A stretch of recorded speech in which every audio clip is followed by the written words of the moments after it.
إن الحمد لله نحمده ونستعينه ونستغفره ونعوذ بالله من شرور أنفسنا ومن سيئات أعمالنا. من يهد الله فهو المهتد ومن يضلل فلن تجد له وليا مرشدا. وأشهد أن لا إله إلا الله وحده لا شريك له وأشهد أن محمدا عبده ورسوله. يا أيها الذين آمنوا اتقوا الله حق تقاته ولا تموتن إلا وأنتم مسلمون. يا أيها الناس اتقوا ربكم الذي خلقكم من نفس واحدة وخلق منها زوجها وبث منهما رجالا كثيرا ونساء. واتقوا الله الذي تساءلون به والأرحام إن الله كان عليكم رقيبا. يا أيها الذين آمنوا اتقوا الله وقولوا قولا سديدا يصلح لكم أعمالكم ويغفر لكم ذنوبكم ومن يطع الله ورسوله فقد فاز فوزا عظيما. أما بعد عباد الله، اعلموا أن خير الكلام كلام الله وخير الهدي هدي محمد صلى الله عليه وسلم وشر الأمور محدثاتها وكل محدثة بدعة وكل بدعة ضلالة وكل ضلالة في النار. إن كلمة جعلها إن إلى حقيقة waxay isku soo biyashubanaysaa inta uu diktoorku igu horeeyay, marka inaan si yaro buunbuuniyo mooyaane, si yaro naxnaxiyo mooyaane wax badan oo lagu darayaa ma jirto. sidaa uu inoo sheegay ama inoo taataabtay, al-ikhtilaaf waa amrun jibiliy, inay dadku iskhilaafaan oo kala aaraa ay noqdaan waa amrun طabiici, waa wax ilaahay subxaanahu wa tacaala inagu abuuray, fidradeena ka mid tahay.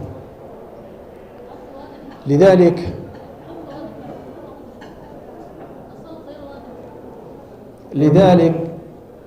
qaala ibn اlqayim raximah اllah, ibn اlqayim wuxuu yidhi inay dadku iskhilaafaan waa amrun kowniy, waa amrun طabiici, inay dadku kala ra'yi noqdaan, ay kala wajahaat الnadar ay yeeshaan waa amrun طabiici. waayo wuu yidhi ilaahay subxaanahu wa tacaala markuu dadka uu sameynayay si uma wada samaynin. darajaat اlfahm tatafaawat, sida qofku wax u fahmayo dadku way kala duwan yihiin fahmigooda. darajaat اlidraak, inuu qofku si wanaagsan wax u xalilo u arko uu ka duwan yahay qofka kale. xataa usluub atalaqi, fariinta siday kuu soo gaarayso amaad u qaadanaysid way ka duwan tahay qofka ku ag fadhiya. lidaalik waxaad arkaysaa mas'ala fiqiya ama qowl ka soo wareegay ama laga soo arooriyey nebiga sala allahu calayhi wasalam oo culammadii xadiidkii qura si kale ay u kala wada fahmeen.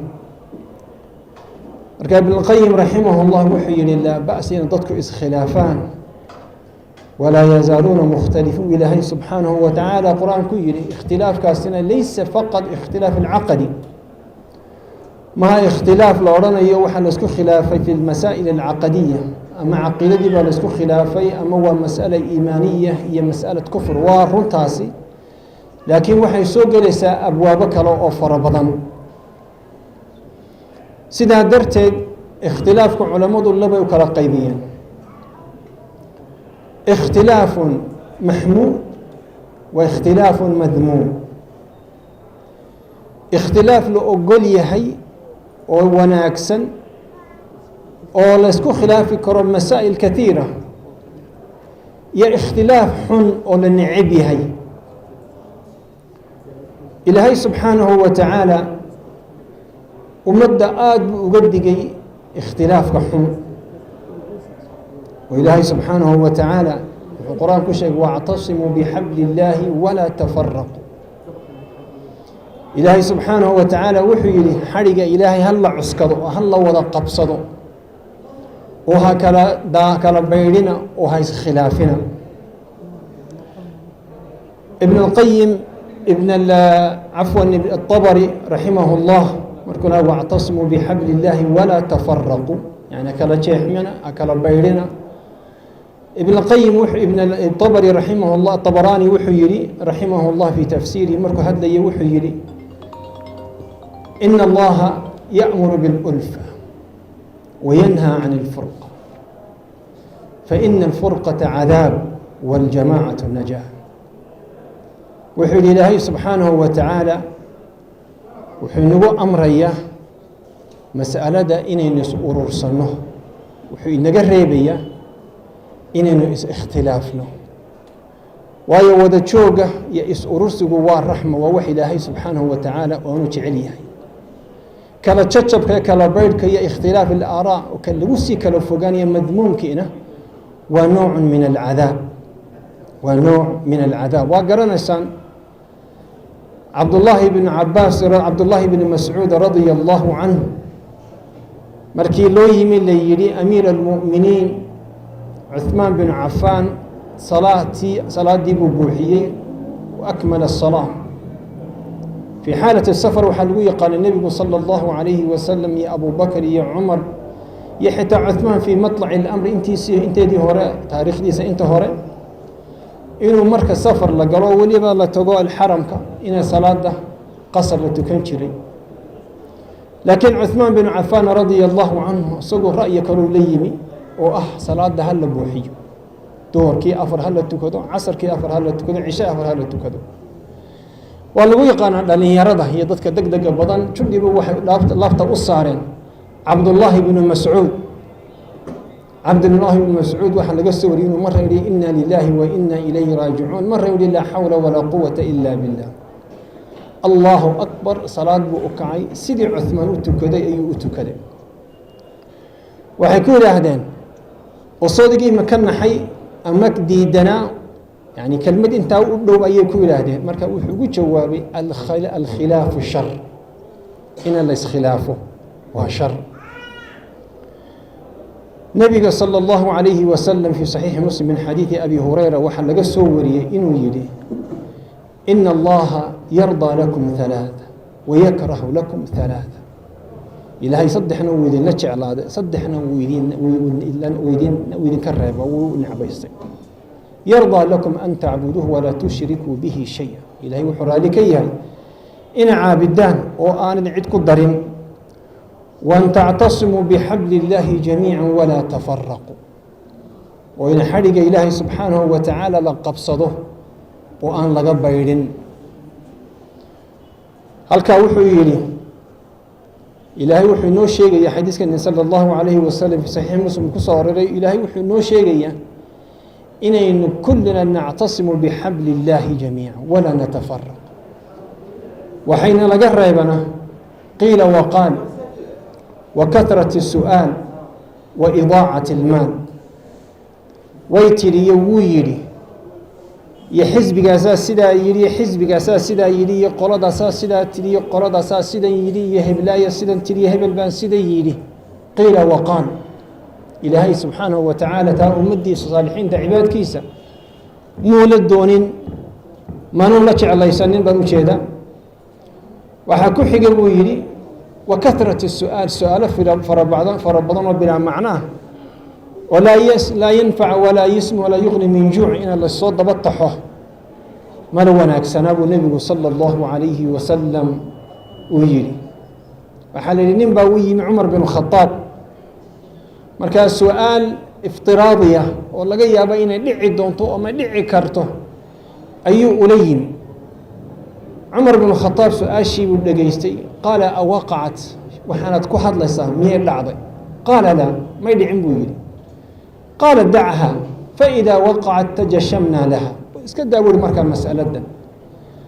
مركز لعضه أيينو لحظة أقول تانية اسكت أبويري أكور ورين marka nebigu wuxuuna leeyahay wakatrat الsu'aal tasaddexaadna waxa weeye wa idaacat اlmaal haddii la iskhilaafo waxay keenaysaa mashaakil fara badan ilaahay qur-aanka wuxuu inoogu tilmaamay wuxuu yihi waatiicu اllaha warasuulah walaa tanaasacuu fatafshaluu watadhaba riixukum wasbiruu ina allaha maca saabiriin ilaahay wuxuu subxaanahu wa tacaala waayo khilaafku markuu yimaado ikhtilaaf اlaraa'i اlmadmuum kan aan la doonaynin markuu yimaado maxaa dhacaya ina markaa tanaasuc ay isu bedasho oo cadownimo ay isu bedasho oo markaa la isu feyto oo dagaal la ysku qaado ama la kala fogaado la ysnaco ama masaajidada lagu kala haajiro ama xalaqaadka iyo muxaadaraadka iyo culamaa majaalis alculamaa lagu kala fogaado taana muxuu ilaahay subxaanahu wa tacaala wuxuu ku tilmaamay inay quwadda ummaddu ay leedahay ay markaa ay daciifinayso fatafshalu waana fashilmaysaa wuxuu inagula dardaarmay ilaahay marka wasbiruu waar isu dulqaata buu yidhi isu dulqaata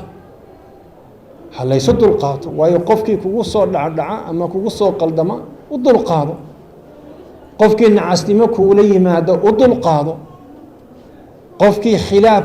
laa daaciya lahu kugula yimaada tatafaada biqadari اlimkaan intaad kari karaysid ka fogow laakiin u dulqaado wasbiruu waayo ilaahay subxaanahu wa tacaala maca saabiriin masalada kale ee taasi uma baahna xaqiiqatan sharx fara badan ee ah alkhilaafku saxaabadu almaxmuudka saxaabadu nebigu sala allahu calayhi wasalam way iskhilaafi jireen nin waloo saxaabiba ra'yi buu lahaa nebiguna sala allahu calayhi wasalam ashiiruu calaya buu asxaabadu ka odhan jiray war ila taliya war maxay idinla tahay wuu ka guri jiray nebigu sala allahu calayhi wasalam ashiiruu calayhi saxaabiga ra'yi soo jeediya walaalkii kumuu yasi jirin kamanuu xanaaqi jirin kulamu dagaalami jirin waa ogtihiin macrakat badr nebigu sala allahu calayhi wasalam 70 gaal ee lasoo qabtay mushrik min quraysh war maxaynu ku sameynaa buu yihi sala allahu calayhi wasalam saxaabada qaar baa ra'yi bay la yimaadeen abubakar radia allahu canhu ra'yigiisu wuxuu ahaa wax xoolo inooga qaad inan kale inoo noqda cudud oo wax ina tara oo inaku aynu isku anfacno waana ilmaadeeradeen dadkana leyno aynu sii dayno laga yaabaa inay u noqoto ayaga qudhooda cibrad oo faa'iido oo marka ilaahay subxaanahu wa tacaala soo hadeeyo cumar bin khadaab radia allahu canhu asagoo ra'yi kaa ka duwan boqolkiiba boqol buu la yimi wuxu uhi yaa rasuula allah raggani aynu hayno nin walba in adeerkii u dir oo u dhiib kurta ha ka jaro waa laba mas'aladood aada u kala fog cabdullaahi binu rawaxa ra'yi buu la yimi araa'i saxaaba nebiga sala allahu calayhi wasalam asxaabtiisu markay iskhilaafaan khilaaf adab leh oo ixtiraam leh oo tafaahum leh ayay isku khilaafi jireen yacni usluubka laisku khilaafi jiray waa usluub casriya oo xadaariya oo adabi buu lahaa iskumay qaylqaylin jirin kumay kala tegi jirin iskumay nici jirin xataa waxay ka gaadhay sidaynu ognahayba khilaaf ka dhex dhacay cali radia allahu canhu iyo mucaawiya waa ikhtilaaf ilaaraa laakiin mu ahayn ikhtilaaf ahaa iyaga ikhtilaaf shakhsiya mu ahayn waayo hadduu noqdo ikhtilaaf shakhsiya wuxuu noqonaya uu soo hoosgelaya ikhtilaaf almadmuum culimmadeenni waxayna bareen raximahum ullah oo aada iyo aada inagula dardaarmeen ina qofka walaalkaaya hadduu khilaaf idin dhex maro inuu khilaafkaas aanu dhaafin shafataynka labadaa dhibnood inaanu dhaafin waxaa la soo wariyey nin baa la dooday imaam shaaficiy raximah اllah markaasaa doodii baa kululaatay imaam shaaficina isaga hadafkiisu waa maxay yusaali ila اlxaq waxaan odhan jiray waxaan jeclaanayaa oo aan jecelahay walaalkayga ila doodaya inuu ilaahay subxaanahu wa tacaala xaqa waafajiyo laakiin marka ninkii la doodaya mas'ala shakhsiya laga yaabaa inuu u qaatay wuu xanaaqay marka asagii baa ka hadlaya wuxuu yihi maa ra'ayta acqala min shaaficiy qofka caqli badan imaam shaafici maan arag waayo buu yidhi waanu iskhilaafnay mas'alad baanu ka warannay subaxdii buu igu soo kallahay faqaala yaa abaa fulaan amaa yastaqiimu bina alamr an nakuuna ikhwaana wain ikhtalafna fii mas'ala wuxuu war hebelow buu abu hebelow miyaanay arrintu inagu filayn buu yihi miyaanay inagu filayn inaynu walaalo noqonno xitaa haddaynu masaa'il ama mas'alo isku khilaafnay haddaynu mas'alo isku khilaafnay yani ujeeddadiisu waxa weeye war mas'alad baynu isku khilaafnay waa mas'ala fiqiha laga yaabaa ama laga yaabaa mas'alat cilmi الrijaal waxay doonto ha noqoto waa mas'alad baa la isku khilaafay أما يستقيم بنا الأمر ألا يستقيم بنا الأمر أن نكون إخوانا وإن اختلفنا في مسألة ورورت النمضة إنك إنور حيسا ما وحى جرح وحيالي اختلاف يرأو إنك إنك لحيا مسألة فقهية نسكو خلافنا وايو الأخوة في الإسلام أعمق وأقوى من إن نوكلك حيث مسألة يرأو فقهية مركا وحن لا يهي inkasta kelmadaydi ay isku soo duuduubantay intaa ku soo duuduubantay waqtigii laygu talagalay inaan dhowr mirirba aan ka tallaabsaday sheekh shibli oo igu xigana biidni illaahi subxaanahu wa tacaala waa isagu inoo kelmadaha inoo dheerayn doono aynu ka rajaynayno waxaynu leenahay sida culammadu haddaa isku soo duuduubo labada mabda weeye mabdaa alikhtilaaf almaxmuud waalikhtilaaf almadmuum kaynu inaku doonaynaana waxa weeye ikhtilaaf almaxmuud inaynu mas'alo iyo masaa'il isku khilaafno وأنه كم مناقشينه وأنه كل ضادنا هدونا أنه وضع شاهينه وضع قدينه وضع عشينه زو زيارونه وضع توكنه وايو الاختلاف لا يفسد الود إنه اختلاف كان في مسائل الدين فقهية إلا إذا كان الاختلاف اختلاف عقدي ولو كلا تبي تسوى مسألة كلام قف إلهي النبي عيسى كسهر شيء أو للدودة أو أمام ماغية أما أفلقادينية إنه نراهنه سيدي بني إسرائيل وإنه خلافنا نكا مع سيد كتيرة وإنه خلافنا رأينا وإنه خلافنا مبدأ مع ذلك نواكل إنه لا عنتينه وإنه لعبنه وإنه لا فريسنه هذا ليس من كتاب الله ولا في سنة نبيه صلى الله عليه من شيء إلا أي تهي هدف لو قلت شيء قف كان بالسود ويو الدين تنوح الله شيء هدي مركب قف كان لقى قوسنا حتى أيال الأورانية هذا فراق بيني وبينه والله سبحانه وتعالى أعلى وأعلم وجزاكم الله خير.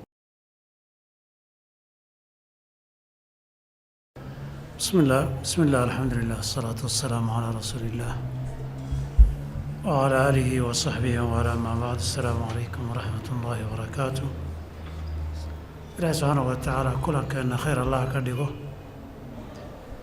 وحي خير كاري حقنا الله نوافجيه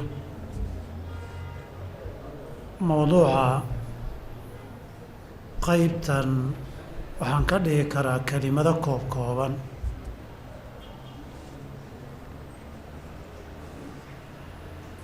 waxaanan ka tilmaami karaa asaasiyaad guud oo shariicada islaamku ay ugu tala gashay hoggaanka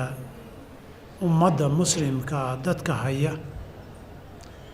iyo isqabad hadduu yimaado sida ay tahay in loo maareeyo meel gaara kama hadlayo xiisad gaar oo meel ka taaganna kuma jaango-ona hadalkaygu maxaa yeelay xiisad gaara iyo dhacdo gaara markaad ka hadlayso wuxuu hadalku yeelanayaa inaad xaakim kala xukumaya laba dhinac ama dhowr dhinac noqoto qadiyadda si guudoo wax loo sheegana way ka duwan tahay inaad dad kala xukumayso hebel baa saxan iyo hebel baa khaldan aada leedahay wixii qawaacidda guud iyo mabaadida guud een sheegi doona ka badan oo fasiraad ama xaalad ama meel ama dad gaara lagu fasiraay waxaa iska leh qofka fasiray baa iska leh waxaan intaa hordhaca uga jeedaa inaan ka afeefto kiyoon joogna hadda qoortaa la iskula jiraa waxaa la kala garan laayahay mucaarad iyo muxaafidyo ah kuwa bannaanka joogay oo muxaafid iyo kuwa gudaha dowladda ku jira oo mucaarada baa qoorta iskula jira adduunyadoo dhanba meeshii aada martaba qolo xukun haysi iyo qolo ku xagxaganaysa oo inay ka caydhsadaan raba ama ha u suura gasho ama ha u suura geli weyde dunida hareeraheeni iyo daafaha adduunka oo dhan baa qoorta la iskula jiraa intaas kadib dhowr qodob baan rabaa inaan tilmaamo 5, 6, 7 wixii aan ka gaaro tiktoorku waktigu ii siiyey intaanaan meesha imanna aad buu u yaraayo waxaa la igu yidhi 15 daqiiqaad haysataa warkaaga soo ururi hadda wuxuu leeyahay 5 baan kuugu dari waa arki doonaa inkastoo hadalku duca la-aan tarmo laakiin qof yareeyeyna kama wada tegin qof badiyeyna ma wada dhihin marka koowaad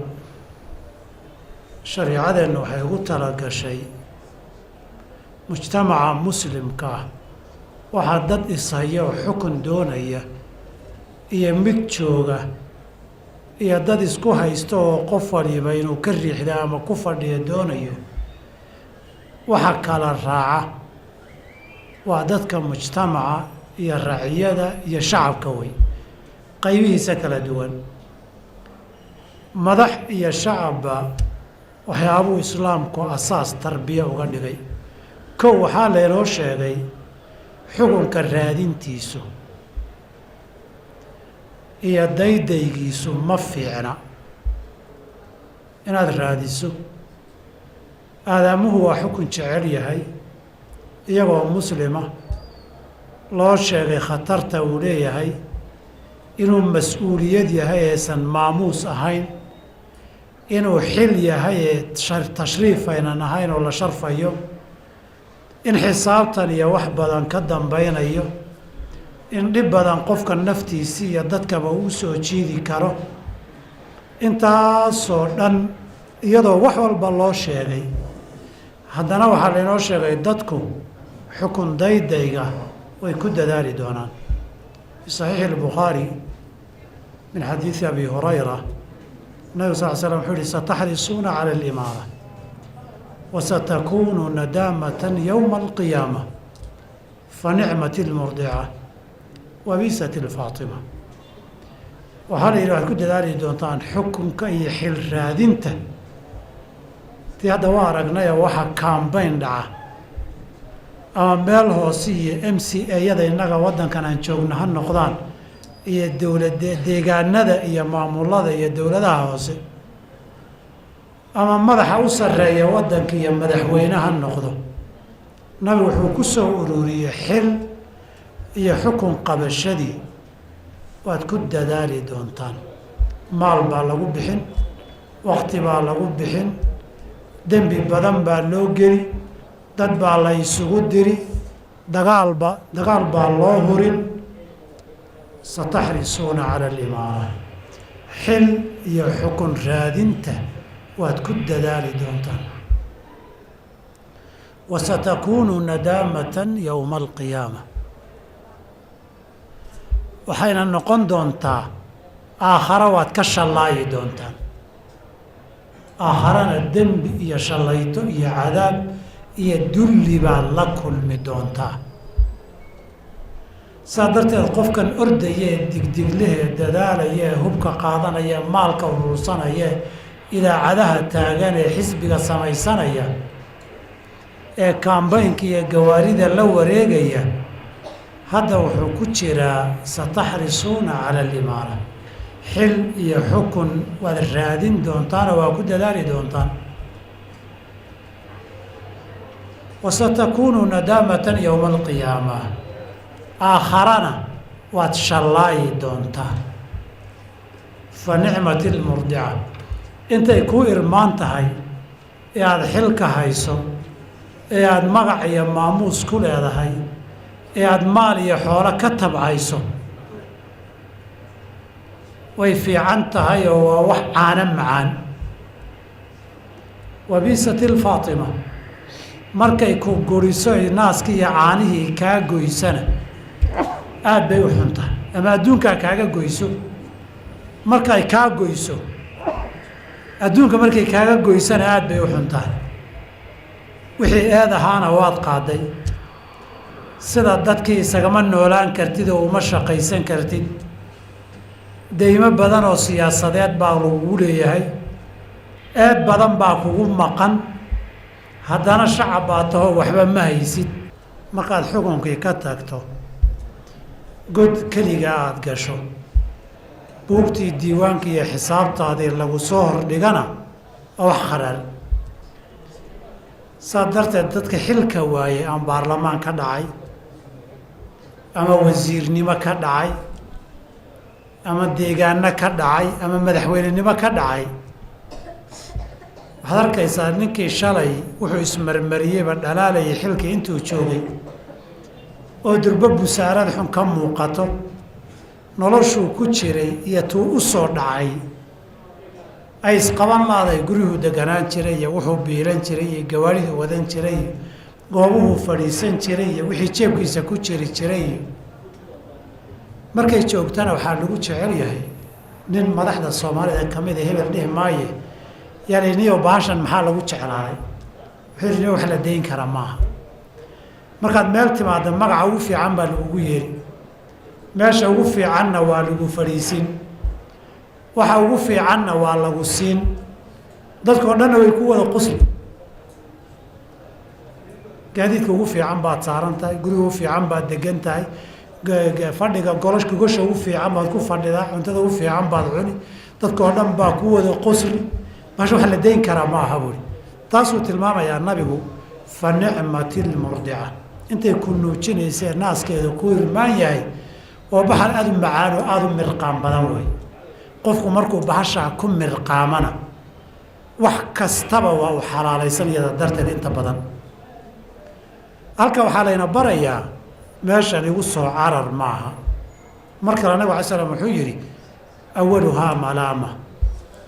wa haaniihaa nadaama wa haaliuhaa khizyun yowma alqiyaama 3 xaaladood baad mari eed marka koobaad eed baad noqon de baddaan macaanayn anaa adduunka kala shaandhayn anaa wax walba ku siin qof kasta uu taageero ka rabo ballanqaada aan jirin buu u ballanqaadi hadhow xilkii markuu tago inna tabar baa u diidi inta kalena tabar uma hayee telefoonadu ka qaban waaye iridayaan la soo daynin buu dhihi inuu arkuu diidi eed baa loola wafirsan beenaalo wey khaay wey waxaasuu nooga baxay kanuu sameeyey bahal eed aa loo miisa tuu leeyahay iyo tuusan lahaynba halkaa waa halka soomaalida ay tirahaa nin xil qaaday eed qaad midda labaadna nadaamatu waad ka shallaay markii ay xilkii aada weydo dadkii oo dhanna isku xumaataan kadibna laga yaabo xisaab adduunka iyo dowladaba in lagu dabagalo ama xisbi mucaarad ahaa ee dad kale intay qabsadaan ood ku taagnayd adigii lagu daba dhigto wax badan baad ka shallaay aakhare marka la gaarana dulli weeye yowma alqiyaama intaa waxaa layna barayaa hal mabda oo xukunkan raadintiisu ama adigu inaad raadiso ood u ol-olayso ama inaad qayb ka noqoto raadintiisa iyo ol-olayntiisa ood gawaarida kaambaynka garab orodo ood fuusho ood lacag ku bixiso oo golaha ninka xilka raadsanaya golayaasha aada u camirtaay waxaasaad ka shaqaynaysaa iska dah bulshadii waxaa lagu barbaarinayaa xukunkan raadintiisa iska daaya dadkiina waxaa la leeyahay cidda ordaysee raadinaysee waxaa khatartaas ay ku socotaaye adoo dee qof meel xun u socda oo hadhow ka shallaayi doona oo aakhare cadaab iyo dulli wuxuu kula kulmi doonaaye garab ha u noqonin dembiga iyo macsiyada garab looma noqdo taasi waa midda koowaade layna barayo midda labaad waxaa layna baray xilka qofkii mudan baa qaada haddii qof garab loogu noqonna qofkii xilkan ummadda wuxuu qaadayaa xilkii diinteeda iyo duunyadeeda xil ree hebel ma qaado xil xisbina ma qaadayo xukunkuu qabanayo iyo xafiiskuu fadhiisanayo dantii guud ee ummaddan dunyadeedii iyo diinteedii buu qofkani u soo diyaargaroobo waan qaban yidhi ama ha noqoto halka u korayso adigoo shacaba ha lagu weydiiyo ama adoo xil haya ha laguu yimaado oo qof magacow ha lagu dhaho yay tahay xilka in loo magacaabo cidda mudan waa in la baro ummaddu yaa xilka doonaya ma ahane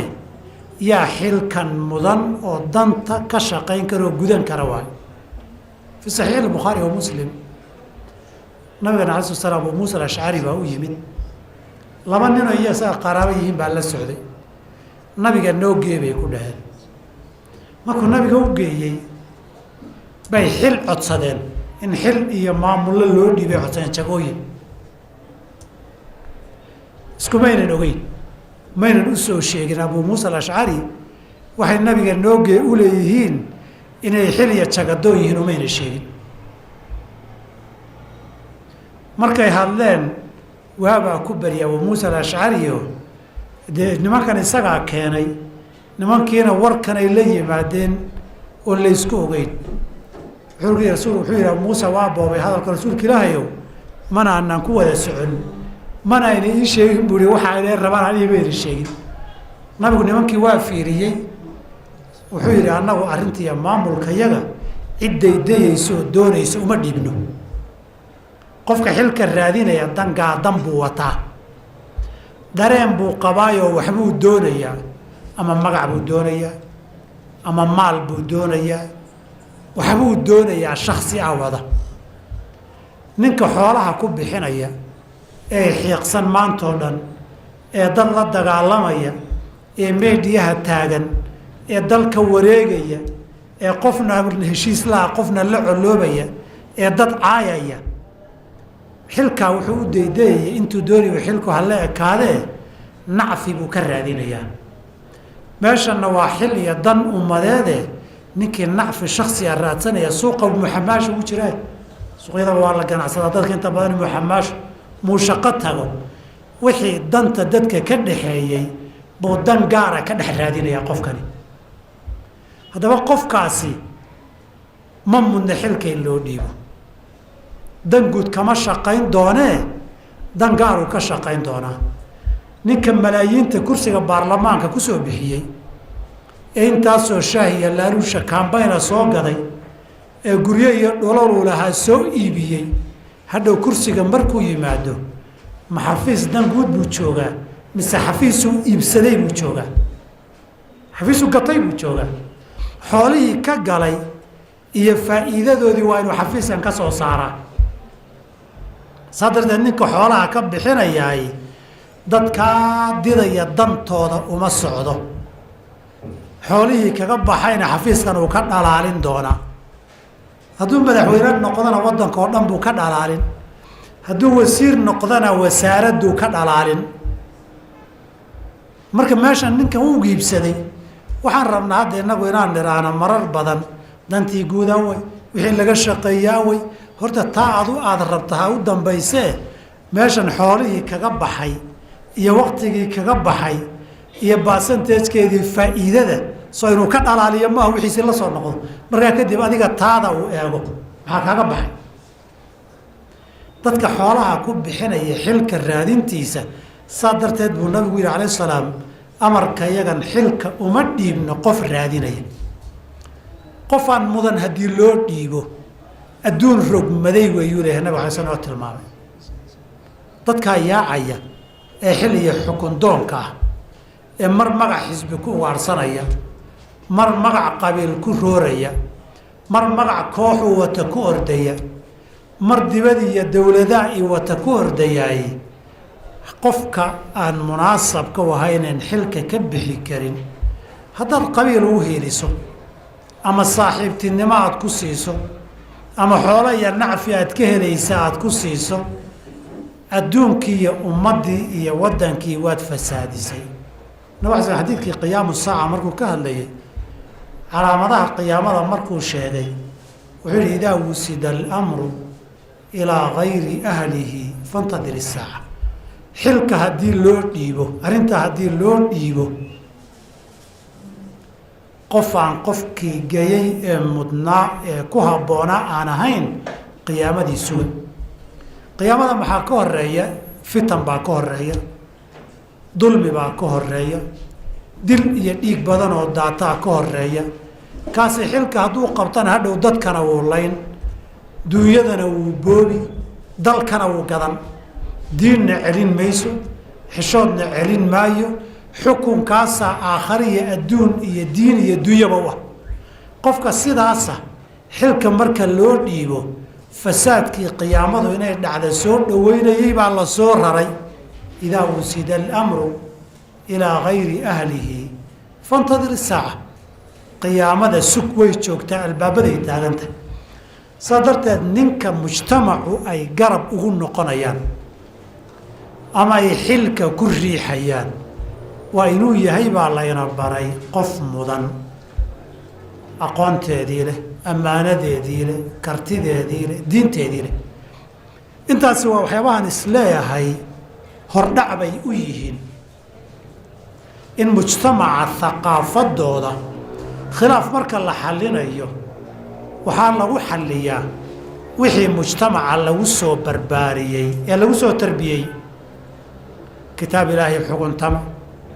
xilka iyo xukunka waa masale caama laakiin xil iyo xukun markay timaado asalku waa midda khilaafaadka xallintoodu markuu khilaaf yimaado marka dhowr heerba nusuusta way sheegtay aan si koob kooban ugu dulmaro kow aragtida kala duwan ee maxaa dan ah yaase xilkan ku habboon markii xubinta u sarraysa laga soo tago khilaafku wuxuu noqon karaa siyaasiga ah wixii xubinta u sarraysa ee mujtamaca iyo waddanka madaxda u ah laga soo taga inta kale marna taluu noqon karaa go-aankay habboon tallaabadee habboon xilalkan la magacaabayo yaa ku habboon aragtidaa kala duwan ay tahay inay maxaa dan ah yaase ku habboon ku salaysnaato shuuraa lagu xalliyey oo wa amruhum shuuraa baynahum arrinkiiyo taladoodu waa wada tashi in dadka ra'yiga leh la aruuriyo shuuraduna laba heer bay tahay midna waa midda guud oo dad si guud u taliya way midna waa talada gaarka ah oo arrin gaara marka laga hadlayo way arrin caafimaad marka laga hadlayaay in dadka ahlul khibradeeda ah lagala tashado ra'yigooda iyo aqoontoodana la tixgeliyo markii dhaqaalo laga hadlayo dadkeeda talada la weydiiya wixii dan haddii laga hadlayo oo niraana caafimaad baan ka hadlaynaa oo shirka tashiga la keeno dadaan waxbaba uga bilownayn caafimaad talo fiican lama raadinayo dan lama raadinayo haddii la yidhaahda dhaqaalihii sidee baa loo sameeyaa oo dadaan waxbaba ka aqoonin talada loo keenana dan lagama talinayo waxaan ka hadlaynaa waa ra'yi danta laga tashanayo kala aragtida kala duwan ee yoolkeedu yahay ummaddan maxaa uu dan ahoo u fiican waa dad guud oo lagala tashado iyo mid gaar ahoo wixii gaara lagala tashado inay yeeshaan baa ra'yiga saxan lagu gaaraa khilaafka xalkiisuna waa in la helo sidii fiicnayd maxay ahayd dadkuna guud ahaan waa sidii fiicnayd ra'yiga marka la helo inay qaataan in kayga la qaato ama kaaga la qaato maaha waa sida habboon in la qaato sida habboonna waa talo ay qayb ka yihiin dadkii waxaan aqoonta gaarka u lahaa oo masaa'il diina marka laga tala bixinayo culimmadii diintu waa inay qayb ka noqdaan oo iyagu waxa baahida jirta iyo duruufta taagan xalka sharciga ugu habboon ay nusuustii sharciga ku saleeyaan caafimaadka kuwii caafimaad dhaqaaluhu kuwii dhaqaale dagaal hadduu yimaado dadkii khibradeeda lahaa iyo aqoonta dagaal iyo qiineed taladeeda yeeshaan waa markii laga tashanayo waan kala aragti duwannahay maxaa dan ah baanan ku kala duwannahay si guudna dadkii hoggaanka ah ha tashadaan golayaal baana loo samaystay si gaarana meesha la joogaayey dadkii yaqiinay ha loo yeedho intaan la fulin talaha la weydiiyo aragtida kala duwan ee axsaab ku kala duwanaadaan ama dad mas-uuliyiin iyo dad waxgal ihi ku kala duwanaadaan ama golayaasha dowladii ku kala duwanaadaan shuurada islaamku u jideeyey in lagu xaliyo wixii guud ee dadka ka dhaxeeyana sida loo bata la qaato oo nabigu u xudbay isagoo ra'yi lahaa markii dhalintii saxaabadu meel ay u badnaayeen ay buuqeen ay ka bateen waa baxaynaa uli dagaalka bannaankaan ku gelaynaa markay dib u soo noqdeen ay dhaheen amaan rasuulka ilaahi waxaanan rabin ku marinay wuxuu yidhi mar hadduu go-aan dhacay waa dhacay waynu soconaynaa ee ka gudba hoggaanka sarena waxaa laga rabaa taladu markii ay yar baahdo isagu go-aanka inuu qaato loogana dambeeyo washaawirhum fi lamri faidaa cazamta fatawakal cala allah xisaabta isaga qofka mas-uulka koobaada ee lala xisaabtamaya waa isaga ra'yiga ha la ururiyo dadka ra'yigooda ha la tixgeliyo danta ha lagu qiimeeyo si guud iyo si gaaraba hadba mustawaheeda ha laga tashado kadib hadday arrintii intay jiiraysa go-aan u baahataay cidda talada ugu dambaysa ummadda leh go-aankuu qaato ha la fuliyo horeyna ha looga socdo go-aan haddii la qaatana labaclabaca ha laga daayo rabbina ha la tala saarto horeyna ha loo socdo intaan go-aanka la qaadana ha la gedgediyo ra'yiga ha la ururiyo dadkana ha la isu soo jiido khibradooda kala duwanna ha laga faa'iidaysto khilaafkaas saa marka koowaad ha lagu xaliyo heerkaas haddii ku xalismi waayo go-aanka hoggaanka u sarreeya in loo hoggaansamo asamcu wataaca bay tegi markii islaam lagu dhaqmayo ee dee dowlad iyo nidaam islaam u hoggaansan baynu ka hadlaynaaye midaan islaamba rabin dee xal islaam uma baahna hadduusan marka horeba ku salaysanayn soomaalida waxay yidhahdaan xaraf alif ku xumaaday albaqra kuma hagaago laaxinkii alhoof aad ku qaqabatay bisinka markaad baranaysay haddaad xarafka laaxin u baratay markaad albaqra akhriyaysana laaxinkii baad akhriyi waxaan markii horeba si saxan loo dhisin waa guri la taagay oo 20 dabaq laga dhigay birta hoos kaga jirtana ay qalloocsan tahay oo qalloocsanaan weli qalloocaasi dee yaridii buu ku soo xumaadayo waa dawlad iyo maamul ku dhisan inaan alla laga cabsanin lagu soo aas-aasay xuduud la ilaaliya lagu soo aas-aasin dib ha lagaga xaliyo way adkaan doontaa halkaa hadday soo dhaafto oo khilaafka iyo isqabadku ay tahay dad tabanaya oo sheeganaya wax kooxday dooniba ha noqdaan khilaafkaa dadkaa wax tabanaya ay laba mid buu noqdaa tabashadu inay diin tahay iyo tabashadu inay duunyo tahay labadaa mid buu noqdaa tabashada diineed hadday tahay culummadaa loo diraa wixii masale diinana doodeeda sharciga ah la mariyaa haddii wixii sharciga loo caddeeyey ay qaadan waayaan gacan biraa lagu qabtaa waana sidii saxaabada iyo muslimiintu ay khawaarijta ula dhaqmeen nimanka khawaarijta markay gadoodka iyo bixitaanka bilaabeen diin baa la khalday sharciga ilaahay baa laga leexday buu ahaa ereyga iyo halkudhigoodiyo tabasho diineed bay qabeen intaan lala dagaalamin saxaabadii cabdullaahi bni cabbaas iyo ay ka mid ahaayeen baa loogu diray dood diimeed haddii waxay saxanay hayaanna in la qaato waxay ku khaldan yihiinna diin ahaan loo saxo in dhibkuba intaa ku dhammaadaan laga yaabaa amaba uu yaraado 7,000 iyo waxbay ahaayeen bay yidhaahdaan marka cabdullaahi bni cabbaas loo diray 4,000 iyo waxbaa soo noqotay doodii oo tiri waxbaa naga khaldanaaye bas weeye dadkooda dhinaca ka raacay haddii aan dhibkii ku soo bixirmin saxitaanka diineed waxaa dhici karta in badan inuu dhibkii yareeyo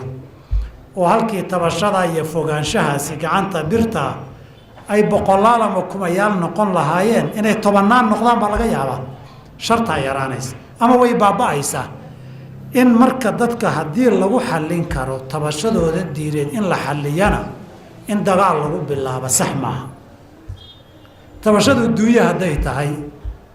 waa masalada fiqigeena loo aqoon jiray masalatul bugaat. dadkaa dulmi tirsanaya, dhiig bay sheeganayaan, dulmi dhula laga qaatay iyo dhaqaale iyo maal bay sheeganayaan, cirdi iyo sharaf lagu xadgudbay bay sheeganayaan, iyadana qadaa iyo xukun madax bannaan baa loo xawilaa. waxay dulmigay tabanayaan wixii jira in la xalliyaa la doonaya oo cadaalad dadku ay helaan, xuquuqda ka maqan ay helaan, dhiigga ka maqan ay helaan, xadgudubka ku socda laga joojiyo, xuquuqdooda ay helaan. oo dadkaasi ma mudna dagaal iyo fogeyn ma mudna, waxay mudan yihiin xuquuqdooda wixii jira inay helaan. waxaan jirinna loo caddeeyo oo loo miiska loo saaray inaynay jirin, waxaas xaqoo ma lihidiinoo ma sugna, waxa waad leedihiin dulmiga in la rafciyo way. sidaas ahayd siday muslimiintii horena buqaada ula dhaqmeenoo qof madluum ah dulmiga in laga qaaduu mudan yahay, in isagii haddana lasii dulmiyo oo lasii riixa ma mudna. laakiin halka maxaa ka imanaya?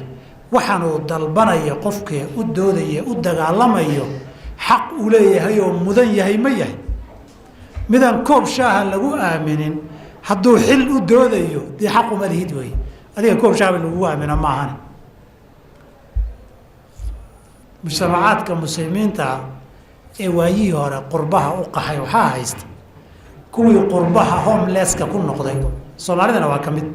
kuwii qurbaha tegay oo reerahoodii gabay oo ilmahoodii ka warqabi waayey oo homelesska intay noqdeen derbiyada joogay baa markuu wareere shaqaysan waayey ilmihiisiiyo reerkiisana taladoodii xallin waayo buu le war meeshan stresska waan ku wareeray xaggeen aadaa Soomaaliya siyaasad u doonan buu le. oo nin reer dhaqi waaye ma uma dhaqi. saas oo dhan waxaa isugu yimaada marka wax fara badan oo ah shabaha kuwii suuratulmaa'ida lagu sheegay. والموؤودة والمتردية والنطيحة وما أكل السبع ويسوي بنيا. انت صعدا مركي عدالة ليرادية ظلمك هلا فيده وحوض هدي ونقض وحينا حق لهين هذا المال فريس حق هم مقن متشري ظلم كويس أنا متشري مال فريسيتي لكن هدو قفكوا بالظلم شيئا أيوه حلكوا إن xukun sharci oo cadaalada la geeyo wixii dulmi ee jirana laga dulqaado. halkaa haddii ay dhaafto oo qofkii oo diinna laga saxay duunyana dulmi laga qaaday haddana qalalaasi iyo xukun doon keliya ay noqoto, laba heer mid buu gaadhaa. inta la maslixi karo la doonanin maslaxada lagu wadi. hadday ka tegi weydo in dhiig daato, ummaddu burburto, ummaddii la isku diro iyo isaga hadday noqoto madaxa laga toogan ama waa la xiri hadba intii la awoodo. nabi calaih salaam wuxuu leeyahay fii saxiixi muslim min xadiidi carfaja, hadduu nin idin yimaado idankoo ummaddoo isku duuban oo hal hoggaaniya madax leh idiin yimaada nin xukun doona oo doonaya dadka inuu qaybiyo oo doonaya ummadda inuu kala jebiyo. waxaa laga hadlayaa ummad isku duuban oo hal hoggaaniya madax leh. nin baa damac xukun galay, ummaddan danteeda guud waxba kama gelin, isku duubnaanteeda waxba kama gelin, maslaxada mujtamaca nabadda iyo toosnaanta haysta waxba kama gelin. isaga inuu xukun heluu rabaa, wuxuu doonayaa inuu isku diro, inuu qaybiyo, inuu kala dilo, dhiiggii daadan ha daato, xoolihii burburi ha burburaan, ciddii qaxi ha qaxdo. aniga inaan xukun helo iyo in lagu kala tago mahduus hadday soo gaarto, qofkaasi nabi alay slam fadribuu cunuqahu yidhi kaa'ina man kaana, qofkuu dooni ha noqdo, sheekh ha noqdo, shaydaan ha noqdo, ugaas ha noqdo siyaasi ha noqdo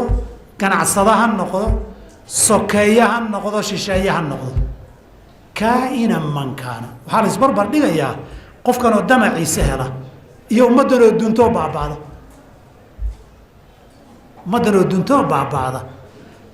oo kala qaxda oo dhiiggoodu daato oo meel walba ku dayacanta iyo qofkan oo intee la iska qabto haddii xabsi la gelin karana la geliyo hadday kolli kalliftana madaxa wejiga foodiisa iyo halkuu ka sujuudaya lagaga dhufto labadaa keebaa daran kani waa mid keliya laakiin kumayaal iyo tobannaan kun buu rabaa inay dhintaan oo isqaxiyo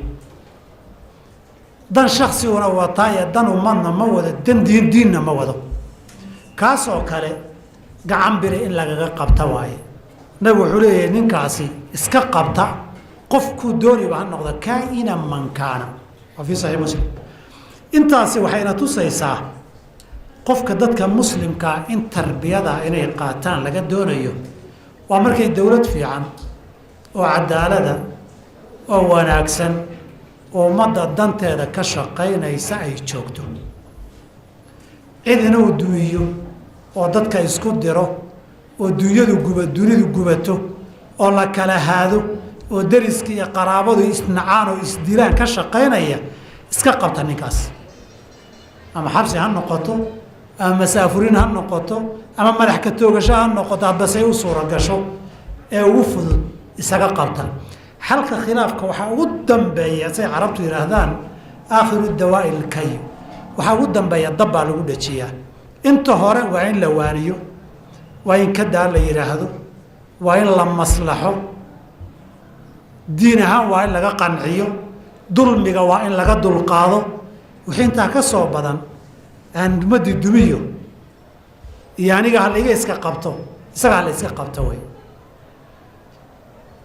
laakiin haddii aan nidhaahna kaa ha la daayo meelo badan oo dunida wax hadda ka socda innagana ina qabsaday baa nin dan xukun damac xukun ku jiro dadkana sida xaabada ugu adeeganaya meelo badan baad aragteen baan u malaynayaa in badan oo idin ka mid ihi waa da'yartii aan soomaali oo dowladda soo gaadhinoo tusaale uguma fiicna burbur bay arkeenee dowlad mayna arag waddamada hadda aan naqaano libiya maxaa ka socda ciraaq maxaa ka dhacay yaman maxaa ka dhacaya waddan suuriya maxaa ka dhacaya nin damac xukun leh oo isagu doonaya xukunka inuu fuulo oon dad iyo dan iyo diin midna dan ka lahayn isagu hadduu helana waa waxbaa saxan hadduu waayana inta kale dadka waa tuugo ah